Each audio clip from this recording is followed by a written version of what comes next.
My name is David Shillinglaw. I am an artist. Actually, I should say that again because my mum hates when I drop the T's. I am an artist.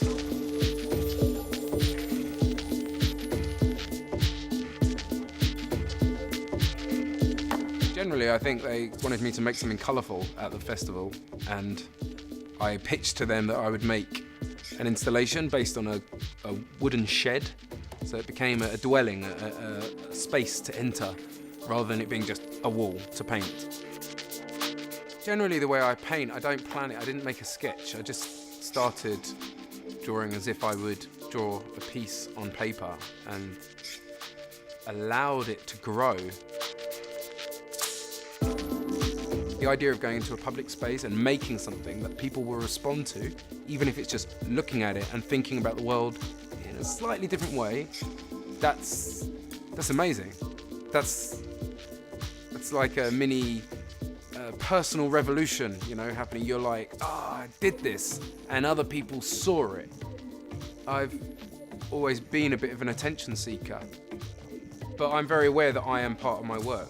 I am a part of all of my work. I don't really make things necessarily about things as much as I make them about how I see them. So first off, my work is about me. There's an autobiography within my work, but then there's a big part of my work that's about how I make it and revealing that process by making it in front of people. That's something I'm very interested in. It's difficult, but I enjoy it a lot. It keeps me on my toes and it inspires the hell out of me talking to people I've never met. I love that. I love that initial hello, and they usually say nice things. If you're going to take the time to talk to someone who's playing music or dancing or whatever, you're going to take time because you enjoy it. Which maybe I should get some of the people who don't enjoy it to tell me, but they just walk by, you know, they carry on walking generally.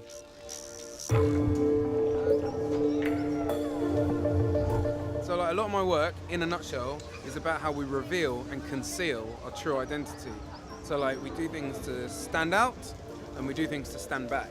We're constantly covering things up, you know, desperate to hide the things that other people shouldn't see or know or feel.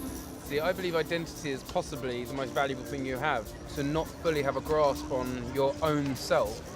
I believe that's more important than money, a job, a girlfriend. I think your identity is akin with your freedom, and I think freedom is the greatest currency. So yeah, a lot of my work is about identity and how we identify with each other and ourselves, hence maybe using a face, because faces are an immediate thing. If I draw a face, most people are like, that's me, or it's someone else. Like even just two simple eyes and a mouth, you see it as a face. This is it. This is kind of like your world is here, you know, in your face. The rest of it's kind of like this add-on. It's like these are all the organs I carry around with me, you know, to help me work. But generally, my existence is kind of here, right? So inside the shed is a whole little world which I've created. And on the outside is this huge, colourful, vibrant kapow of murals. So yeah, you walking into that world, yeah, you're kind of walking into my head, but not really me specifically. It doesn't have to be me. That's an example of anyone's head, just like the general clutter and like collections and list making. You're never thinking about one thing. As I'm having this conversation, I'm seeing a naked baby over there, and I'm seeing fish net suspenders in the distance. So you're dealing with that trivia, that nonsense, plus the fact that, oh my God, I'm gonna die, or oh my God, I'm in love, or something really profound.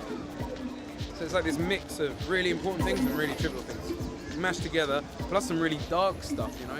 There's always dark stuff going on inside people's psyche. You don't even want to. You're standing at the side of the train platform, you're thinking, I could push that person in front of a train. You'd never do it. You'd never do it. But you think about it. I do anyway. Do you ever? Come on, let's be honest. You've thought about it. It's not I want to, it's I could. And that's interesting, because that's like the id inside so you've got like dark and light and trivia and important stuff.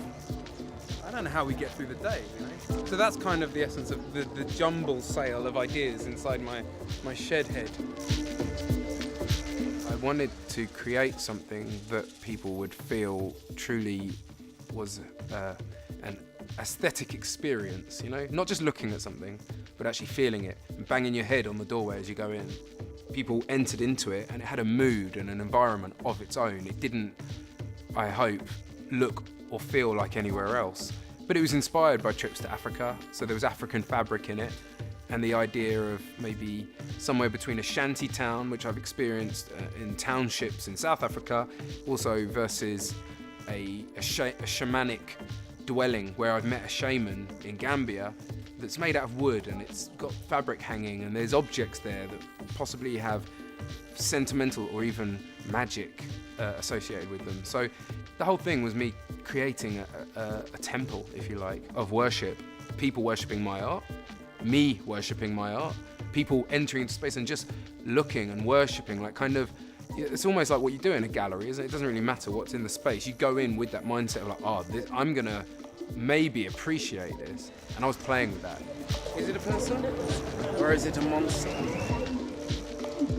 It was called the Shamanic Voodoo Juju Shed. And I would say there was actually a comment on Facebook saying that voodoo isn't a good thing because in parts of the world, like Haiti and stuff, voodoo is used as an evil thing, black magic and stuff. And I'm fully aware of that. But it wasn't a negative reference. It was my experience in Gambia that inspired it, because I did meet a shaman and I was given a juju, which is a protective kind of lucky charm. And they do practice voodoo, but it's a very healthy form of voodoo.